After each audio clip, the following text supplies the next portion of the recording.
Guys, if you're out there watching us, don't forget to subscribe to our channel. If you like what we do, we would appreciate it. UFC Fight Night, Machado Garry versus Prates, Kansas City, 9 p.m. Eastern main card. Carlos Prates and Ian Garry. Before we get on the main event, co-main event, are there any fights you want to shout out on this card? Yeah, so prelim featured bout, Matt Schnell. I know you're a fan. Matt Schnell and Jimmy Flick. That's a pretty good flyweight matchup. But the undercard in general, the main card is not giant names, but fun fights. You got Ikram Aliskerov versus Andre Muniz leading the card off. That's pretty fun. I'm a fan of Randy Brown versus Nicolas Dalby.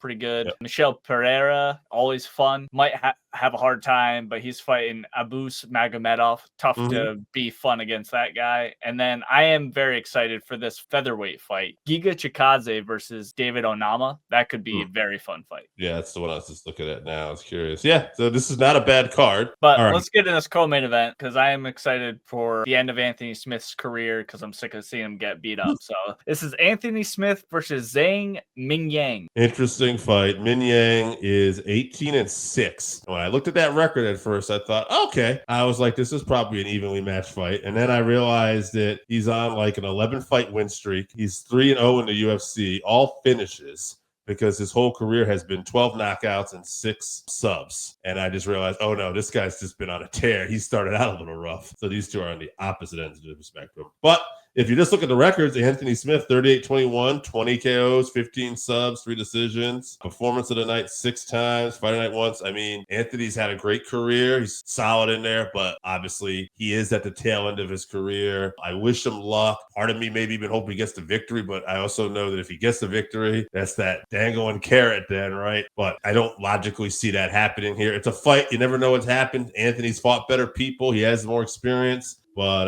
Mingyang, I got to pick him. I'm going to go second round TKO because I feel like Anthony probably not tap. Hopefully it doesn't get to that, but I think he'll either pass out or get finished. But I'll say Mingyang TKO round 2. Yeah, Smith is a plus 380, Mingyang a minus 500. Those are big numbers in MMA for sure. So obviously Vegas is leading towards Mingyang as well. This is Smith's last fight. He's getting this relatively unknown guy who hasn't lost in 5 years, like you mentioned. Anthony was incredibly emotional in his last outing due to the death of his coach and friend, Scotty Morton, right? So that was a very tough fight to watch. He looked like he was just in there to purposely take a beating, which he did. So I don't think, knowing that this is his last fight, I assume there'll be some video package because he's a UFC employee, you know, not just as a fighter, but he's an analyst and stuff. So I'm sure there'll be some sort of package. I don't think knowing this is his last fight will make him any less emotional than he was then. So I have to pick Zhang. I'm with you. I assume Zhang's going to get a TKO. I'll say round 3. I think Anthony's going to hang in there, but I hope Lionheart can go out with a win, but my brain says no. Main event. Ian Machado Garry versus Carlos Prates. Fun fight. Good fight. High level fight. Carlos Prates fighting nerds. 21-6, 16 KOs, 3 subs, 2 decisions. Like Mingyang, he's on an 11-fight win streak, 4-0 in the UFC, all finishes, 4 performance of the night bonuses. So this guy has been on a tear. He's part of that Fighting Nerds camp, I believe. So they've been on a tear. Have they even lost yet in the UFC as a team?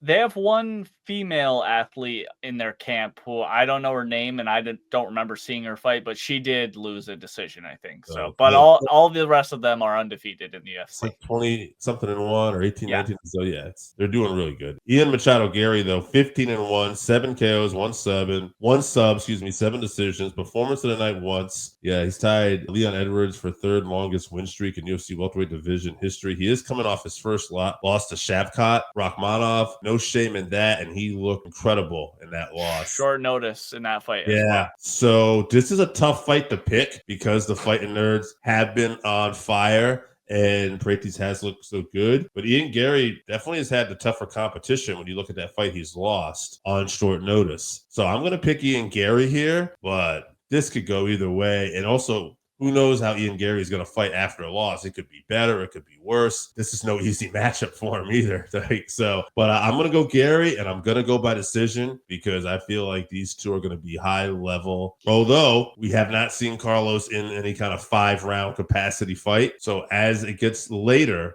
I will be interested to see how that goes for him. Not to say that he can't beat Ian in a decision, not to say he won't rise to the occasion. It's just that unknown factor for me right now. Right, cardio, and we know he's a smoker, right? Yeah. Yeah, another short notice fight for Ian Garry against another super dangerous opponent. I believe he's stepping in on like 20 days notice or something for Jeff Neal, I think. That's a good point too. I forgot about that. So we'll see. This time though, Ian is putting his number 7 ranking on the line versus the number 13 instead of being the B side. So yeah, the risk reward isn't in his favor for sure this time. So, but you mentioned Prates, 11 straight wins, 10 of them, 10 straight KO finishes. 4 of them in the UFC. So, like you mentioned, Fighting Nerds guy, we know how great they are. I've been on their jock for a while now. You know, they are a great team. So, all killers. But after seeing Ian take Shavkat to that close decision, I'm with you. I'm going to pick him. I don't think he's going to make the fight very exciting.